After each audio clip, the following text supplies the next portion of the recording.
that statute of Virginia for religious freedom. Jews were not well treated. But he got up to Commodore. He thought it may have something to do with that statute of Virginia for religious freedom. Pretty good. So he comes down here, he hears the place, it was in bad repair, and he buys it, 1834. Not much acreage, but he buys the house. It stays in his family with, you can imagine, fits and starts during the Civil War period. There was even some legal action. But it stays in his family, and his nephew put a lot of money into the house in the late 19th century. So they're getting it back in pretty good shape. Not so much of the land, but the house.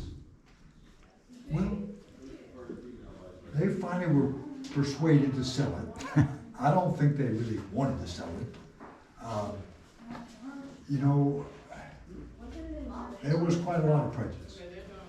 So in 1923, the family sold it to the Thomas Jefferson Foundation that was created for the purpose of buying the house.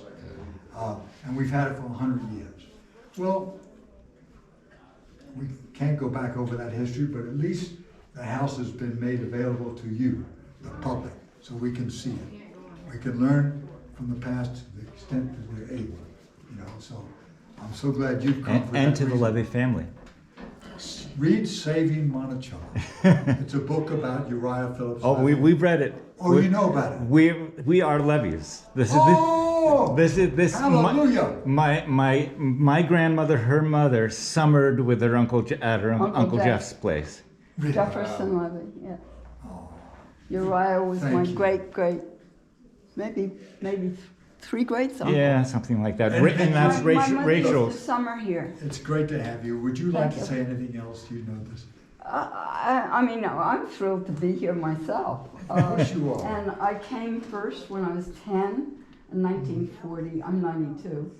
And I just was so wide open. And when I saw that my mother played under the dome in that gorgeous room with the sunlight coming in, I just was mesmerized. I couldn't, So your mother, yeah. you say you're 92.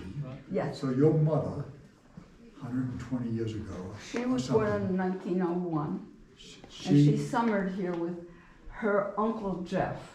Uncle Jeff. My Jefferson. grandfather, her Louis father Louis was Napoleon Louis Levy. Napoleon Levy. Who was Jefferson Monroe's Brother. brother and partner, law partner, and real estate partner.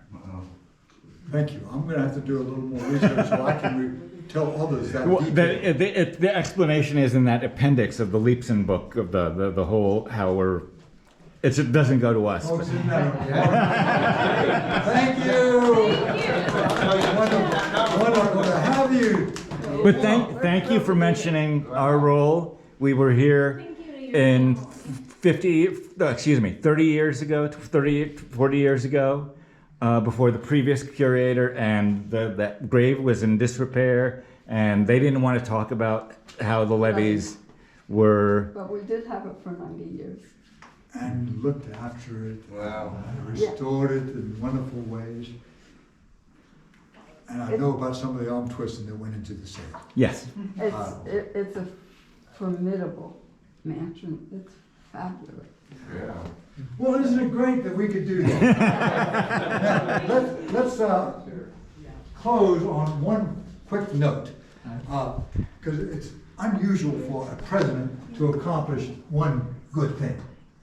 Okay, it is unusual. Okay. He did pretty well.